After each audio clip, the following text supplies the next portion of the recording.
Hi, my lovelies, and welcome back to my channel. I am Miss Teacher, and today's video is just an introduction video about me.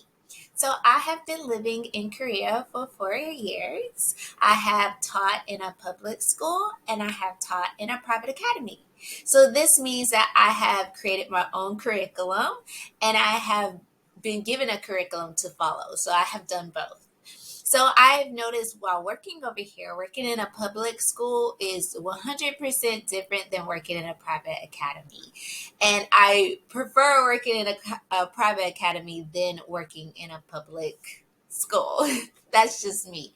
I have not worked at a kindergarten but I have had friends who worked at a kindergarten and they also have to sometimes make their own curriculum, but they're following a book. So my advice here it's just telling you how to teach it. You will get the instructions on what to teach.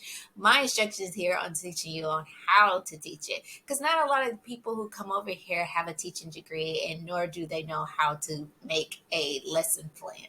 So if your school provides you with the curriculum on how to follow and what to do step by step, that is completely awesome. You are blessed.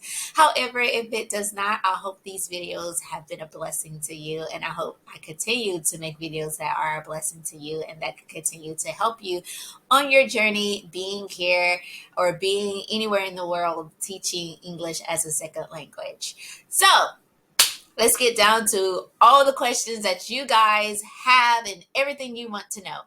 So, first is first, how did I get over here? My story is 100% different than everybody else who has come over here's story. I did not have a 4 year degree. And to teach overseas, you need to have a 4 year degree. So at the time, I did not have a 4 year degree. I did not have a job and I did not have a place to stay. I was staying with my sister and I kind of just did not feel very independent because I was in my 20s at the time. So I wanted to be independent and I wanted to have my own stuff and I wanted to have my own dreams. So I, by accident, Googled how to teach overseas without a degree and talk. Teach and learn in Korea popped up on my Google screen. So then I researched about talk and found out that I could come over here as long as I had a 2 year degree or I was enrolled in a 4 year university getting my 4 year degree. So, because I did not have a 2 year degree, I did not have a degree at all, I decided to enroll back in university, just making sure that I go online. And that university was Grand Canyon University. Before I enrolled in that university, I made sure that it was okay for me to leave the country and still be able to attend classes, and that my degree will still be considered an American degree because I am an American. So when I found out that I could come over here and just study online and also work and have my own place to stay and just be independent and travel and explore another country while I was still getting my 4 year degree. I thought that was just an opportunity I could not pass up. It was just too good to be true. And yes, I applied to talk. I was in talk for 2 years, and that is where I worked in the public school in Sinji, Wando, South Korea. I was at the very, very bottom of South Korea, away from everybody and everything. So it was pretty lonely down there. But I did make some friends and talk, and that was pretty awesome too. So, in talk, what I did was I taught the after school program and assisted teachers during the day.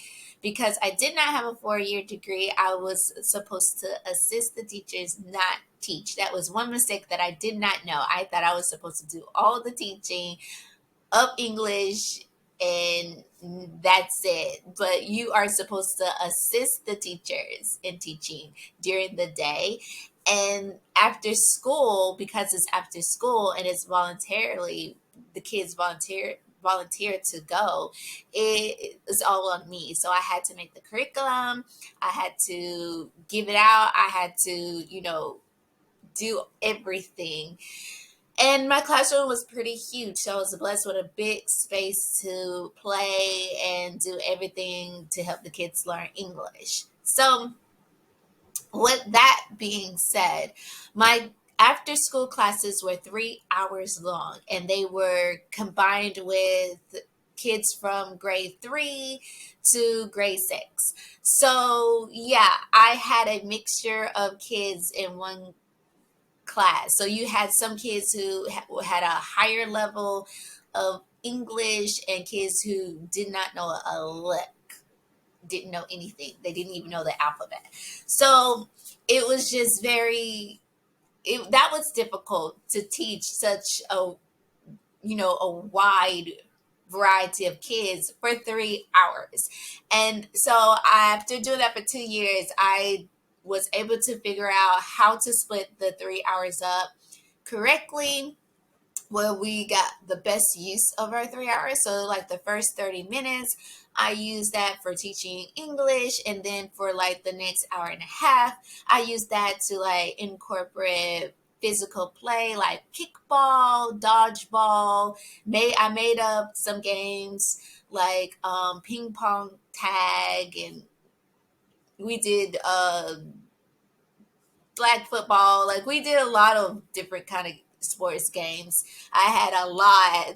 I had some for rainy days and I had some for not rainy days. I incorporated musical chairs in learning English. It was really, really awesome and it was really, really tough, but I did it. And so hopefully I can share all that stuff with you guys later on. If you do have to teach a class of that for that long, hopefully I can teach you how to break down the hours where you can use the hours accordingly.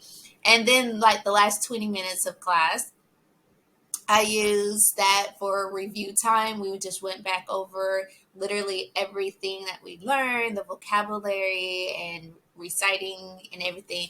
I even sometimes incorporate sign language since I know a little bit of American Sign Language just to get the kids interested in it. I just introduced that to them. So if they ever wanted to go out and explore it on their own, that they could.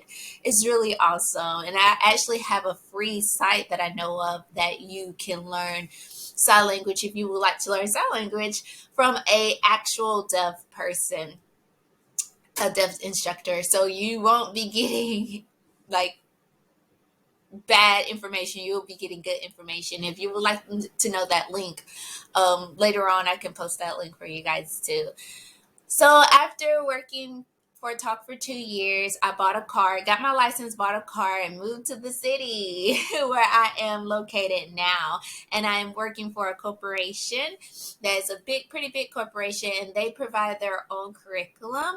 And I love it because it actually helped put in perspective of everything that I need to teach. And even though I do follow a curriculum, if we have time left over, I have also invented other little games like the listening game or the sleeping game, as my students call it, the spelling game, and the speaking practice game. I have formed a lot of games to keep my younger students entertained. For my older students, I just talk to them, tell them about my culture, mix the culture up, and they're very entertained about learning about culture. Believe me, they love talking, and I love just spending like 20 minutes or 30 minutes before class talking to them and telling them about things that I like and things that we do. Like one difference that me and my students talked about is the fact that South Korea does not have school buses, but in my hometown in America we have school buses. And one of my students told me, she's like, teacher, when we were learning about school bus, I was very confused. I didn't know what that was. And I was like, yeah.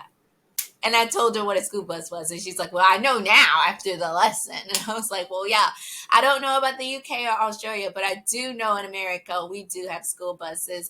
And some places in America do not have school buses. They have city buses and subway systems, just like Korea. But a lot of places in America have school buses. So it's good to like just use that time to just talk to my students. And don't worry, I will have some lessons to teach to help you with teaching your older students too, just how to spend time and how to get them talking to you.